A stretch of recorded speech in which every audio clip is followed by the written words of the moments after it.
there friends, Nibs again. Out in the garage doing a little bit of goofing around today. Got a wet and rainy, kind of raw day outside. It's kind of cool and rainy, so keep it inside and stay comfortable and dry. But it's typical for September around here, even though we're only a couple days into September. It's fall wastes no time getting here this year. But this is one I've been meaning to get done for you guys. I've had this one back actually for a little while now, but I just kind of been doing other things and getting other things done, other videos that I wanted to get done.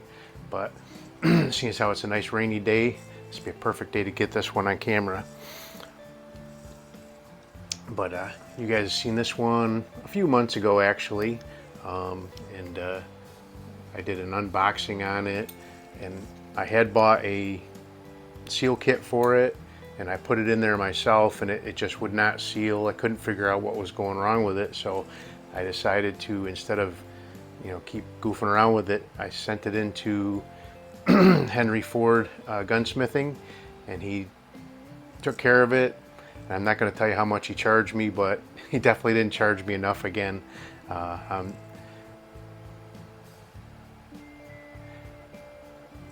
My battery's going dead on my downrange illumination, but we will keep going.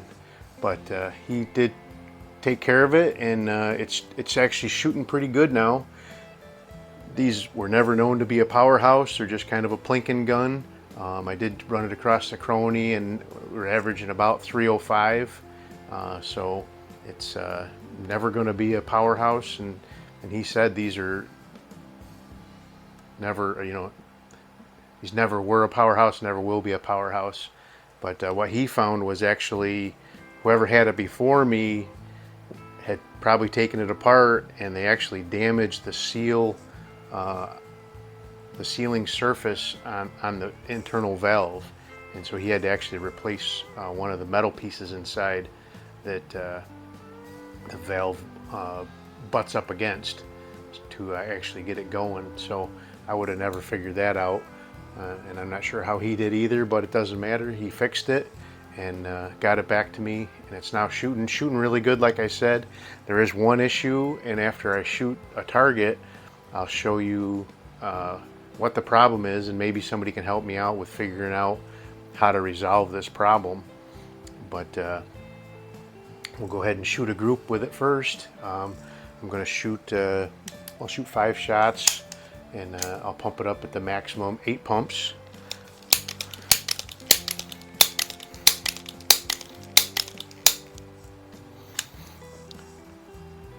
Shooting them with these Daisy wad cutters. Pretty good pellets.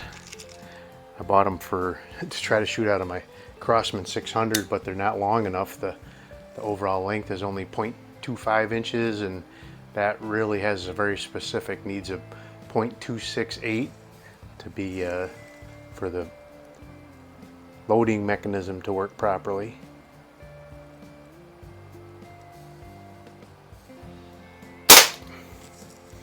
I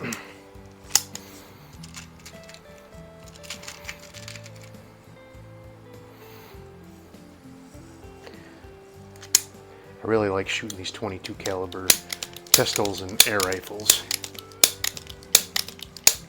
I think that was 8. I lost count. Started talking when I started pumping.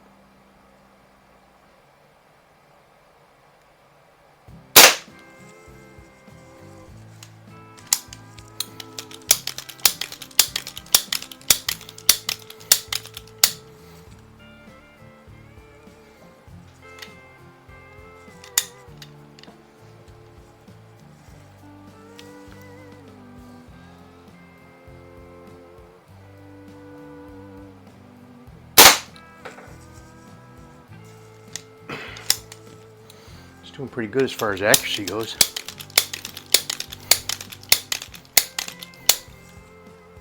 Two more, and then we'll show you that target, and I'll show you what the issue is. It's kind of interesting.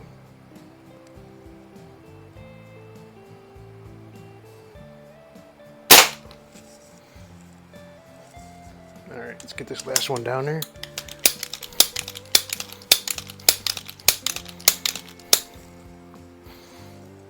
So one thing I forgot to mention is these were Crosman's first pump-up pellet pistol, and these were, actually I think they were their first pellet pistol in general, and these were introduced in 1947, and they were produced up until the early 50s, and they actually came out with the model 130, which I have a couple of those as well. So let me get this last shot done in here. And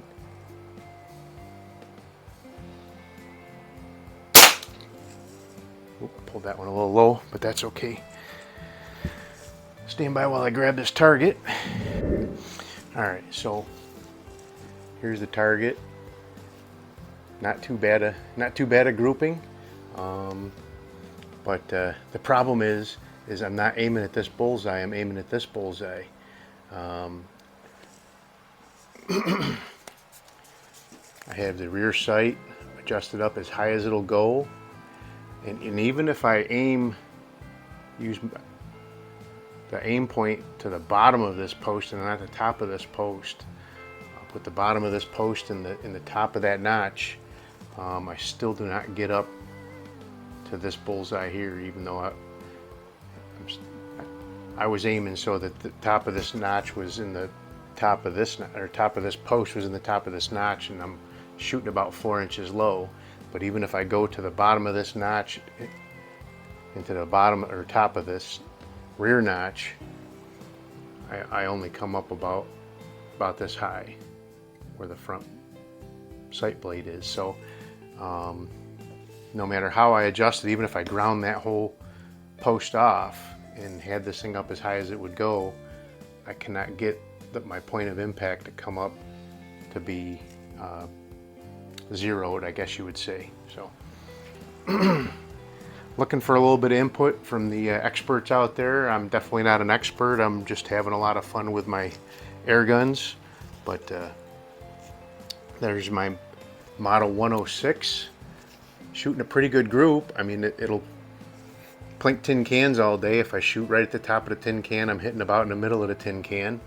I guess if that's all it's good for, I guess that would be something to, you know, have fun with. But I really like to get it shooting point of impact, and I'm thinking 10, 20, 30 feet is probably all you would ever shoot this thing anyway. So, but there you go, the Crosman model 106. This one did come, and when I got it, it was all buffed up bright brass and everything, and I painted it, and I've let it get a little chipped and scratched so it looks a little more antiqued. So it looks a little bit more like something that was made in the 1940s. But shooting pretty good now. I'm pretty happy with the results, other than needing to fix that point of impact problem. But it's pretty cool. Crosman's first pellet pistol, and they did have a model 105 version of this as well, which also came out in 1947, that was in 177 caliber. Those are a lot more rare. These ones are very rare to start off with, but the 177 version is even more rare. So, but anyway, there you go, Crosman model 106. Hope you liked the video. If you did, like, share, and subscribe. Make sure you hit that notification bell. You'll be notified when I do post up new videos. Till next time, have a great day.